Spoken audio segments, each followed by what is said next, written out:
नमस्कार, one India Hindi में आपका स्वागत है। बिहार के डिप्टी सीएम और वित्त मंत्री तारकिशोर प्रसाद ने फाइनेंशियल ईयर 2021-22 के लिए 2,18,303 करोड़ रुपए का अनुमानित बजट पेश किया।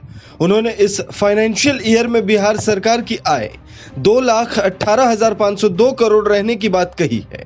वित्त मंत्री तारकिशोर प्रसाद ने विधानसभा में राजकोषीय घाटा 3% रहने का अनुमान जताया। बिहार के इस बार का बजट पिछले बजट के मुकाबले 3.03% ही बढ़ा है। बिहार का बजट पेश करने के दौरान तारकिशोर प्रसाद ने ऐलान किया कि पशुओं के लिए हर 8 से 10 पंचायत पर अस्पताल बनाया जाएगा। इनको टेलीमेडिसिन की भी सुविधा दी जाएगी। देसी गौवंशी के लिए गौवंश विकास संस्थान की व्यवस्था की जाएगी। इसके लिए 500 करोड़ रुपए का बजट दिया गया है। किसानों की आय दुगनी करने के लिए सिंचाई की पर्याप्त व्यवस्था की गई। हर खेत में पानी की उपलब्धता सुनिश्चित की जाएगी। इसके अलावा हर गांव में सोलर साइट की व्यवस्था की जाएगी। सभी गांव में सोलर स्ट्रीट लाइट के लिए 150 करोड़ के बजट का प्रावधान है। इसके अलावा कृषि के लिए 550 करोड़ रुपए का प्रावधान किया गया है। बजट में महिलाओं को आत्मनिर्भर बनाने के लिए 200 करोड़ का प्रावधान है। साथ ही युवाओं को रोजगार देने के लिए मौके बढ़ाए जाने की बात भी तारकिशोर प्रसाद ने कही। उद्यमिता को बच्चों के कोर्स करिकुलम का हिस्सा बनाया जाएगा, जिससे कि राज्य में उद्यमिता संस्कृति का और विकास हो सके।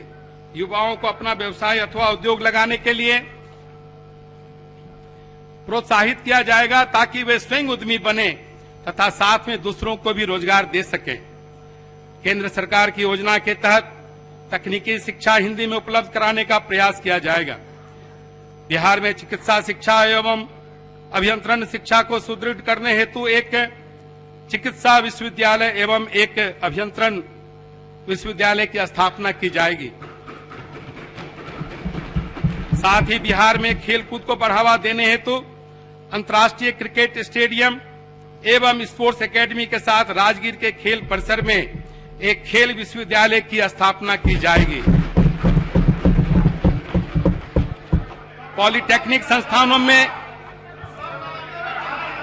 सेंटर ऑफ एक्सेलेंस की स्थापना तथा अभियंत्रण महाविद्यालयों के बेहतर प्रबंधन हेतु स्थापित किए जाने वाले अभियंत्रण विश्वविद्यालय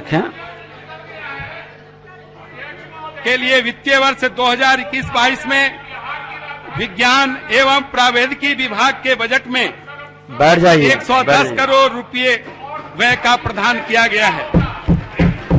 उद्यमिता विकास हेतु अनुदान प्रोत्साहन। बैठ जाइए माननीय सदस्य। अध्यक्ष महोदय, पढ़ते रहे।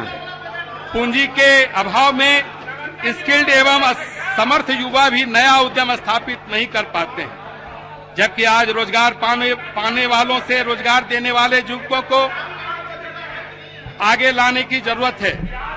इसके लिए उन्हें आर्थिक अनुदान और कम ब्याज दर पर पूंजी उपलब्ध कराने की जरूरत है। इसलिए युवाओं के लिए न सिर्फ उच्च स्तर के प्रशिक्षण की व्यवस्था की जा रही है, बल्कि उनको अपना उद्यम व्यवसाय लगाने के लिए सरकार मदद करेगी। नया उद्यम अथवा व्यवसाय के लिए परियोजना लागत का 50% अधिकतम 5 लाख रुपए तक का अनुदान दिया जाएगा तथा अधिकतम 5 लाख रुपए का ऋण मात्र 1% ब्याज दर पर दिया जाएगा।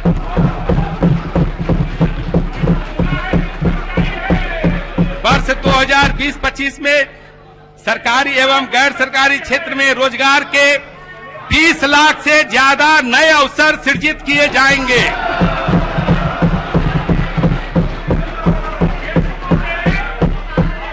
आप अभी सुने। इस हेतु उद्योग विभाग के वित्तीय वर्ष 2021-22 में 200 करोड़ रुपए के व्यय का उपबंध किया गया है। अध्यक्ष महोदय, सशक्त महिला, सक्षम महिला उद्यमिता हेतु विशेष योजना हमारी सरकार द्वारा रोजगार में महिलाओं को 35% आरक्षण का प्रावधान किया गया है। अपने स्वयं का उद्योग स्थापित करने हेतु सरकार महिलाओं को अनुदान और ब्याज रहित पूंजी उपलब्ध कराएगी। महिलाओं में उद्यमिता को बढ़ावा देने के लिए विशेष योजना लाई जाएगी। आज डिप्टी सीएम सह वित्त मंत्री तारकिशोर प्रसाद ने अपना पहला और नीतीश सरकार का 16वां बजट पेश किया। उन्होंने करीब 55 मिनट तक भाषण दिया। इस दौरान उन्होंने अपने भाषण की शुरुआत शेर से की। इसके बाद बीच में अटल जी की कविता की 2 पंक्तियां भी पढ़ी और अपने भाषण का अंत संभावनाओं भरी एक और कविता से किया। इस खबर में फिलहाल इतना ही। तमाम अपडेट्स के लिए बने रहिए वन इंडिया हिंदी के साथ।